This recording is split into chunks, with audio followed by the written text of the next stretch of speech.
Good morning. Thermodynamics की class में आज हम पढ़ रहे हैं एब्सोल्यूट ज़ीरो टेम्परेचर के बारे में। देखिए, परम शून्य ताप आप अच्छे से जानते हैं कि परम शून्य ताप तक पहुंचना अभी तक किसी भी प्रोसेस या किसी भी एक्सपेरिमेंट के थ्रू पॉसिबल नहीं है। तो देखिए, ऊष्मागतिकीय ताप पैमाने में परम शून्य ताप की डेफिनेशन हम कैसे देंगे और कौन से तापमान को हम ऊष्मागतिकीय ताप परम शून्य ताप कहेंगे। तो देखिए, जैसा कि ऊष्मागतिकीय ताप पैमाने में हमने जो कार्नो इंजन था, हमारा रिवर्सिबल कार्नो इंजन था, उसकी एफिशिएंसी का फॉर्मूला हमने निकाला था नीटा equals to 1 - Q2 upon Q1, that is equivalent to 1 - τ2 upon τ1। τ1 और τ2 टेम्परेचर लिमिट्स हैं उस कार्नो इंजन की, जो कि हम ऊष्मागतिकीय ताप पैमाने में यूज़ कर रहे थे। तो यहाँ पर अगर हम τ2 की वैल्यू, यहाँ पर τ2 क्या है, जो जिस ऊष्मागतिकीय ताप पैमाने में हमने जो कार्नो इंजन यूज़ किया है उसके सिंक का तापमान है, और τ1 उसके सोर्स का, जहाँ से ऊष्मा ली जा रही है, उस ऊष्मा स्रोत का तापमान है। तो देखिए, अगर हम τ2 को ज़ीरो करें, दैट मीन सिंक के तापमान को ज़ीरो मान रहे हैं कि सिंक का जो तापमान है वो बिल्कुल ज़ीरो है। इसका मतलब क्या होगा, अगर τ2 ज़ीरो होगा तो Q2 ज़ीरो होगा। दैट मीन्स कि अगर सिंक का तापमान ज़ीरो है तो सिंक को कोई भी ऊष्मा प्रवाहित या ट्रांसफ़र नहीं होगी।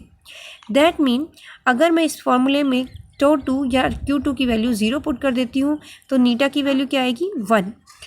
इसका मतलब कि जो इंजन होगा, जो रिवर्सिबल कार्नो इंजन है, वो फुल्ली 100% एफिशिएंसी वाला इंजन हो जाएगा।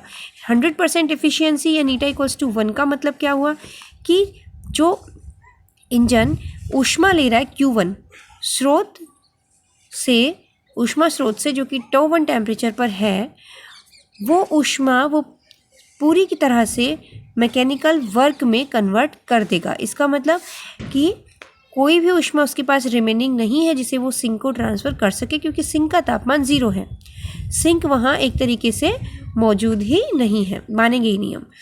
तो इसका मतलब क्या डेफिनेशन हुई परम शून्य ताप की, ऊष्मागतिकीय ताप पैमाने का परम शून्य ताप उत्क्रमणीय इंजन के सिंक का वह ताप है जिस पर इंजन के द्वारा स्रोत से जितनी ऊष्मा ग्रहण की जाती है वह संपूर्ण रूप से कार्य में परिणित हो जाती है, अर्थात उत्क्रमणीय इंजन की दक्षता 100% हो जाती है। तो जिस सिंक के जिस तापमान पर उस उत्क्रमणीय इंजन की दक्षता पूरी तरह से 100% होती है, उस सिंक के उस तापमान को ही हम क्या कहते हैं, मान लेते हैं परम शून्य ताप मान लेते हैं। और हम ये जानते हैं कि ये आइडियली रूप से पॉसिबल नहीं हो सकता, क्योंकि हमने जब कार्नो इंजन का, रिवर्सिबल कार्नो इंजन की दक्षता के बारे में पढ़ा था, तो हमने ये देखा था कि 100% एफिशिएंसी वाला इंजन प्रैक्टिकली रूप से पॉसिबल नहीं है। तो देखिए, ये अगर हम कहें कि इससे कम अगर हम जाते हैं कि परम शून्य ताप से लोअर टेम्परेचर पर अगर हम जाना चाहें, तो उसके लिए हमें क्या करना पड़ेगा, उसके लिए नीटा जो है वो क्या होगा, लेस देन 1 होगा। और वो लेस देन 1 कब ग्रेटर देन 1 होगा, इक्वल्स टू 1 है, लेकिन ग्रेटर देन 1 करने के लिए क्या होगा कि जो सिंक का टेम्परेचर है वो नेगेटिव होगा। इसका मतलब कि जो इंजन है वो सिंक से ऊष्मा अवशोषित करेगा।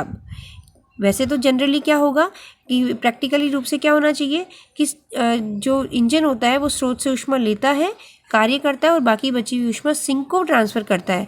लेकिन अगर हम इस परम शून्य ताप से कम ताप पर जाना चाहें, नेगेटिव साइड में जाना चाहें, तो हमें क्या करना पड़ेगा कि जो इंजन है वो सिंक से भी ऊष्मा अवशोषित करेगा, उस स्रोत से भी ऊष्मा अवशोषित करेगा और सिंक से भी ऊष्मा अवशोषित करेगा, जो कि बिल्कुल भी पॉसिबल नहीं है। तो परम शून्य ताप से नीचे हम नहीं जा सकते हैं, दैट इज़ नॉट पॉसिबल। फिर हम देखते हैं ऊष्मागतिकीय ताप पैमाने पर 1 डिग्री का वैल्यू कैसे हम इसको डिफाइन करेंगे, कैसे हम इसको जस्टिफाई करेंगे कि ऊष्मागति के ताप पैमाने पर हमने ताप पैमाना बना लिया, ऊष्मागति की टेम्परेचर स्केल हमने बना लिया है। इसके बाद में हमने एब्सोल्यूट ज़ीरो टेम्परेचर डिफाइन कर दिया। अब हम 1 डिग्री की जो साइज़ है वो डिफाइन करना चाह रहे हैं कि किस तरह से कर सकते हैं। तो देखिए, हमने माना कि एक इंजन लिया हमने जो कि पानी के क्वथनांक टो एस, इसको हमने कहा है बॉइलिंग पॉइंट को टो एस, और पानी का फ्रीजिंग पॉइंट टो आई पर वर्क कर रहा है। मतलब कि टो एस और टो आई के बीच में वर्क कर रहा है। इस इंजन का जो कार्नोट साइकिल है वो यहाँ पर आपको पीवी डायग्राम में ABCD साइकिल से रिप्रेजेंट हो रहा है, जहाँ पर AB और CD वक्र समतापी वक्र हैं। AB जो कर्व है वो टो एस, यहाँ पर जो टेम्परेचर है कांस्टेंट रहेगा पूरे कर्व पे, दैट इज़ टो एस, और CD पर जो टेम्परेचर है वो है टो आई। तो देखिए, कार्नो इंजन के द्वारा किया गया कार्य क्या होगा, AB और CD के बीच का जो क्षेत्रफल है वो करेगा कार्य को रिप्रेजेंट यहाँ पर।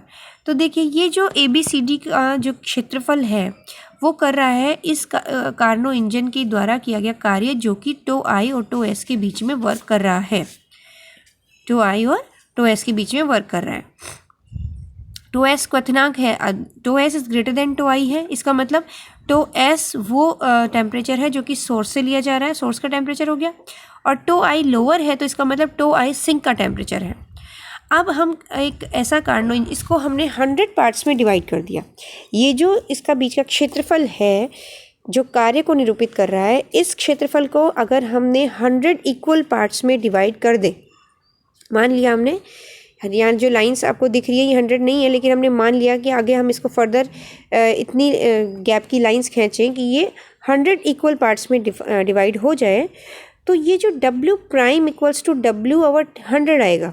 एक पार्ट का जो क्षेत्रफल आएगा, इसके एक पार्ट का जो क्षेत्रफल आएगा, दैट इज़ W प्राइम हमने माना है, that is equivalent to W/100।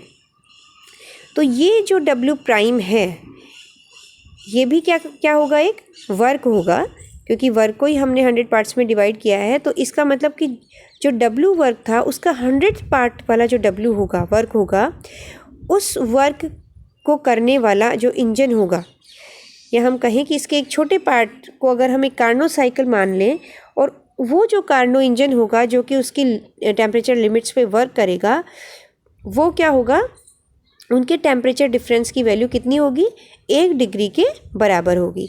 यहाँ पर टो एस माइनस टो आई किसके इक्विवेलेंट होगा, 100 के इक्विवेलेंट होगा। टो एस माइनस टो आई यहाँ पर जो हमें इस वक्र में दिख रहा है पीवी कर्व में, यहाँ पर टो एस माइनस टो आई 100 के बराबर होगा, क्योंकि हमने इसे 100, तो एक पार्ट का जो टेम्परेचर डिफरेंस होगा वो किसके बराबर होगा, 1 डिग्री के बराबर होगा। तो यहाँ से हम 1 डिग्री को डिफाइन कर सकते हैं। अब देखिए, अब हम निकालते हैं अज्ञात कोई टेम्परेचर है जिसकी वैल्यू हमें नहीं पता, तो हम कैसे इस थर्मोडायनेमिक टेम्परेचर स्केल का यूज़ करके उसकी वैल्यू निकालते सकते हैं। तो देखिए, माना एक कार्नो इंजन है, बॉइलिंग पॉइंट टो एस पर क्यू एस ऊष्मा ग्रहण करता है, और फ्रीजिंग पॉइंट मतलब हिमांक टो आई पर क्यू आई ऊष्मा निष्कासित कर रहा है। तो क्या होगा, टो एस और टो आई, क्योंकि रिवर्सिबल कार्नो इंजन है, तो जो टेम्परेचर डिफरेंस होगा that is equivalent to ratio of heats Q S upon Q I. हमने दोनों साइड में -1 कर दिया। यहाँ पर टो आई की वैल्यू हमने गेन कर ली, that is tau S minus tau I upon Q S minus Q I into Q I. और हमें पता है कि tau S minus tau I equivalent होता है 100 डिग्री के, क्योंकि जो पूरा डिफरेंस है दोनों के बीच का वो 100 डिग्री माना है, कि एक छोटे भाग का मान हमने 1 डिग्री माना है, तो 100 पार्ट्स का वैल्यू हो गई 100 degree centigrade. So to I equivalent to 100 Q I over Q S minus Q I. अब हमने माना कि एक अज्ञात ताप टो पे कार्नो इंजन वर्क कर रहा है, तो माना यह कार्नो इंजन अज्ञात ताप टो तथा फ्रीजिंग पॉइंट टो आई के बीच में वर्क कर रहा है। तो क्या होगा, to over to I equals to होगा क्यू अपॉन क्यू आई।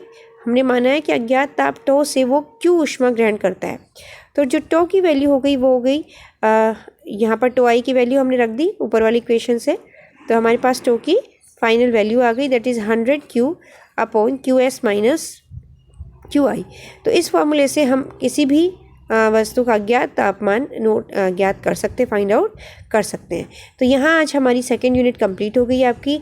नेक्स्ट लेक्चर में हम प्रोडक्शन ऑफ लो टेम्परेचर्स के बारे में अध्ययन करेंगे। धन्यवाद।